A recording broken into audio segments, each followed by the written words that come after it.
Bonjour à tous, donc voilà, ce samedi 19 octobre pour parler les défis du succès, partie 1. Commençons par prier. Père éternel, merci pour le privilège de venir et d'être dans ta présence. Merci parce que je crois, Seigneur, que tu vas nous donner pas seulement un mot, pas seulement une parole, mais tu vas nous donner les clés du succès. Père éternel, je prie, Seigneur, que notre compréhension et notre connaissance ne puissent pas être limitées, mais élargis notre capacité dans notre écoute et de ce que nous allons entendre. Je prie, Seigneur, à travers cela, nous allons marcher dans le succès, dans tout domaine et dans toute sphère de notre vie. Père éternel, je prie, Seigneur, pour ce privilège-là, de connaître davantage comment marcher, comment les hommes ont pu avoir le succès. Et je prie, Seigneur, qu'on puisse marcher dans cela au nom de Jésus. Amen. Beaucoup de gens désirent le succès. Et c'est bien. Mais nous allons commencer par prendre notre verset de mémoire. Osée, chapitre 13, verset 6. Ils se sont rassasiés dans leur pâturage. Et ils se sont rassasiés et leur cœur s'est enflé. C'est pourquoi ils m'ont oublié. Vous voyez? Pardon. On voit que une chose que l'homme fait, c'est que des fois, ils oublient leur source. Ils oublient d'où tout cela provient. C'est bien d'avoir le succès. C'est bien d'avoir des réussites. Mais il est encore mieux de savoir notre source. Parce que toutes ces choses-là qu'on obtient, c'est pas forcément par notre travail. Des fois, il s'agit pas de travailler dur. Il s'agit de travailler avec sagesse. Et avec Dieu, c'est important parce que Dieu nous dit que c'est un Dieu qui a la sagesse en lui. Il y a un verset qui dira la sagesse était là au commencement. Donc, comment fait que beaucoup de personnes travaillent dur, mais à la fin du mois, ils ont même pas quoi pour subvenir à tous leurs besoins. Subvenir aux besoins de leur famille, de leur entourage, même subvenir aux besoins juste nécessaires pour survivre. Ils ont pas. Et pourtant, ils travaillent dur. Mais il est important de travailler avec sagesse. Quand vous savez que Dieu, c'est un Dieu qui dans ses mains, il y a toutes sortes de choses. Il a la capacité de changer les situations, de les transformer, même de créer. On peut savoir que on peut faire la différence dans ce monde. Je dirais beaucoup de gens désirent le succès. Et c'est bien. Cependant, réussir comporte ses propres défis. Le succès a détruit beaucoup de gens par le passé parce qu'ils n'étaient pas préparés aux défis qui l'accompagnent. Il est important de savoir que dans dans tous nos choix que nous voulons faire, il y a des conséquences qui sont attachées. Avoir le succès, c'est bien. Mais beaucoup veulent être comme Christ. Beaucoup veulent porter sa croix. Mais on ne sait pas, est-ce que vous êtes prêt à être affligé? Est-ce que vous êtes prêt à être insulté? Est-ce que vous êtes prêt à être roué de coups? Est-ce que vous êtes prêt à être craché dessus? On dirait que la parole dirait il y avait différentes semences qui sont tombées sur différentes sortes de choses qui pouvaient prendre ces semences. Et on voit que il y a une semence qui après on dit qu'elle a apporté des bons résultats. Il est important de savoir, c'est pas juste être chrétien, mais ça joue à ce que vous êtes prêt à endurer, est-ce que vous êtes prêt à souffrir, est-ce que vous êtes prêt à être renié de votre famille, est-ce que vous êtes prêt à renier de votre amis, de votre entourage. Quelles sont les choses que vous êtes tellement rattachés plus qu'à Christ? C'est bien d'avoir le succès, hein, ce qu'il est en train de dire. Mais est-ce que vous êtes prêt aussi à prendre les défis du succès? Est-ce que vous êtes prêt à être rejeté? Est-ce que vous êtes prêt à ne pas regarder à ce que les hommes voient? L'important, c'est quand on veut aller quelque part, on regarde pas seulement où on est, notre état. Sinon, ça peut être décourageant.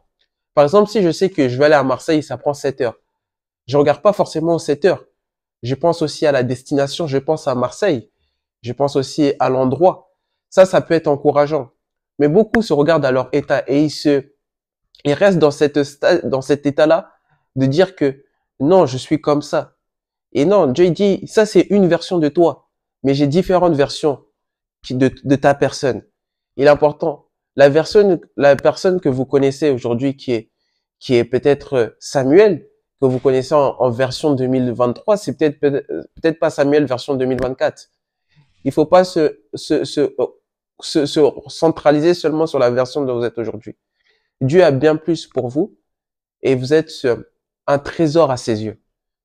Il veut vous tailler, il veut vous bâtir et il veut vous façonner à son image. Il dira au cours des prochains jours, je partagerai avec vous certains des défis liés à la réussite. Je pourrais peut-être pas tous les partager avec vous dans cette série, mais j'espère que ce que vous apprendrez vous aidera à vous préparer au succès parce que vous réussirez jusqu'à la fin au nom de Jésus. Le premier défi du succès est l'orgueil. Dans Genèse, chapitre 48, versets 1 à 20, la bénédiction du premier-né a été transférée à Ephraim par son grand-père et par conséquent. Et il est devenu plus grand que son aîné, Manassé. L'orgueil s'installa et Dieu continua à le supplier, mais il n'écouta pas. Il n'écoutait pas. Dans Osée, chapitre 4, versets 16 à 19, Dieu a demandé qu'on laisse Ephraim. Au moment où nous arrivons à Osée, chapitre 5, verset 9, Dieu a dit, Ephraim sera désolé. Dans Apocalypse, ou dans Apocalypse, dans chapitre 7, versets 5 à 8, quand les différentes tribus d'Israël furent scellées, Ephraim n'était plus là. L'orgueil qui a accompagné le succès d'Ephraim a failli ni par le détruire. Toutes ces choses-là, nous devons, ça a un esprit, l'orgueil, être orgueilleux. Il n'y a aucune chose que vous pensez que vous avez que personne n'a. C'est peut-être pas dans votre famille, c'est peut-être pas dans votre entourage, mais il y a certaines personnes qui ont bien plus, et il y a des personnes qui ont beaucoup moins. Mais il est important de regarder pas ce que, oh, je suis meilleur que lui, je suis plus belle que lui, je suis plus beau que elle, que lui. Toutes ces choses-là, ça a aucune réflexion, ça reflète dans aucun sens Christ. L'orgueil peut venir par même vos biens. J'ai une maison, j'ai une voiture, j'ai une Porsche, j'ai ça, j'ai ci. J'ai le dernier téléphone. Je peux prier plus que toi. Toutes ces choses-là, ça peut rentrer, ça peut enfler votre orgueil. Toutes ces choses-là, c'est comme l'essence. L'essence, pour qu'une voiture puisse rouler, il lui faut un carburant qui soit mis dans la voiture. Et toutes ces choses-là, ça permet d'allonger l'autonomie de la voiture, les kilomètres. Et il y a beaucoup de choses que vous verrez que toutes ces choses-là que nous avons dans la vie, les résultats ou les choses que nous avons, ça peut être enfler notre orgueil. Et il est important qu'on puisse lutter. L'humilité, c'est important. Il dirait que l'humilité, c'est ce qui précède la gloire. Mais l'orgueil précède la chute. Ça viendra tout à un moment donné où vous allez tomber petit à petit. Ça va pas peut-être venir d'un coup. Mais vous allez voir que déjà que ça va commencer par votre pensée, votre mentalité. Donc tout ce qui peut vous ramener à l'orgueil, on doit le combattre avec force et que Dieu nous aide.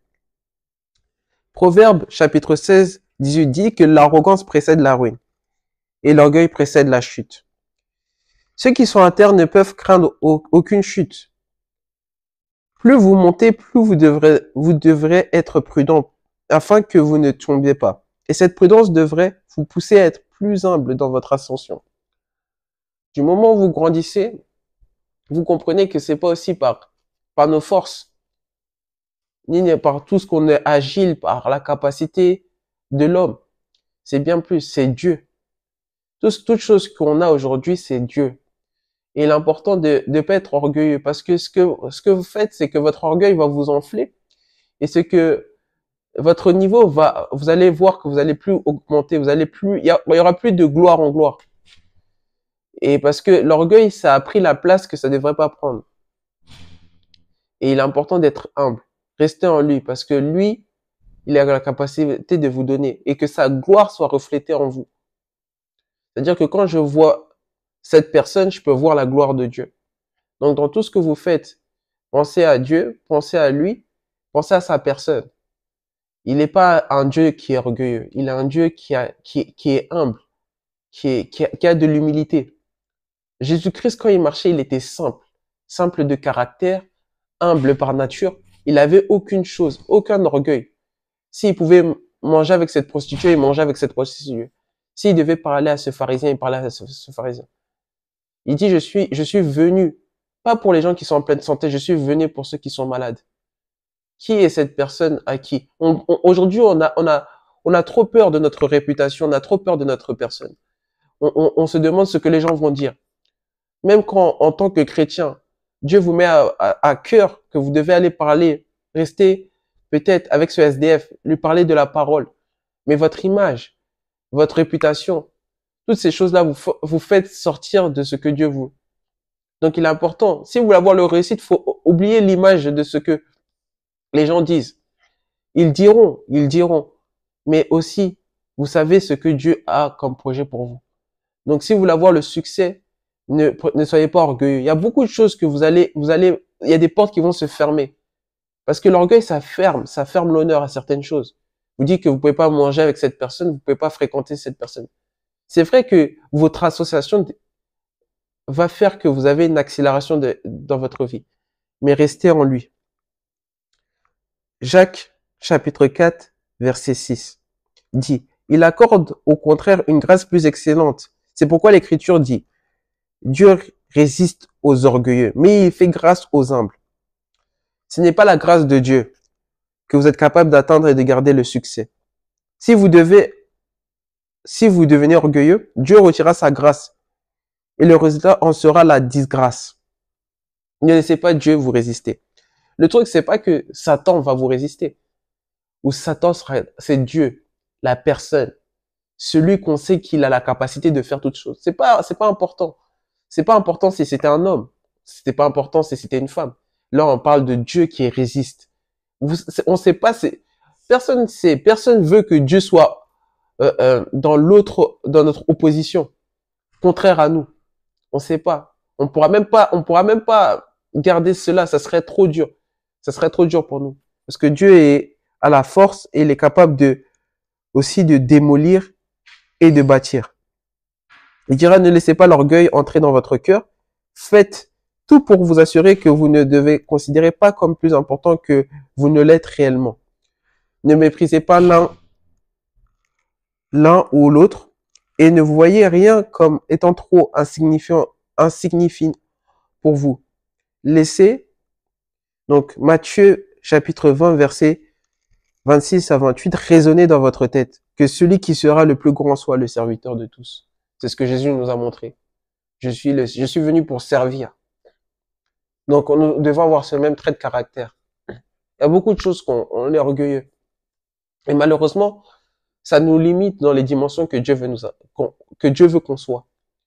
Donc, on doit lutter contre cela. Ne méprisez aucun. À l'église, on oublie les tribus, on oublie cela. Il est important qu'on puisse être. Il dit rechercher la paix avec tout homme. Recherchez pas que la paix avec les chrétiens, les juifs, les musulmans. Recherchez la paix avec tout homme. Et si vous n'êtes pas en paix, que Dieu vous donne la capacité. Nous arrivons à la fin. Il dit, Jésus-Christ nous a donné un exemple de service et d'humilité dans Jean, chapitre 13, versets 1 à 17. Il nous a dit clairement que c'est le chemin à la grandeur dans le royaume de Dieu. On peut voir ça dans Luc, chapitre 22, versets 24 à 27. Bien-aimés, cherchez à servir plus qu'à être servi afin que Dieu continue à vous élever. Et que Dieu nous donne cette capacité. Et le point de clé, peu importe à quel point Dieu vous élève, ne laissez pas l'orgueil entrer dans votre cœur. Et je prie que ce soit votre cas au nom de Jésus. Passez un bon week-end.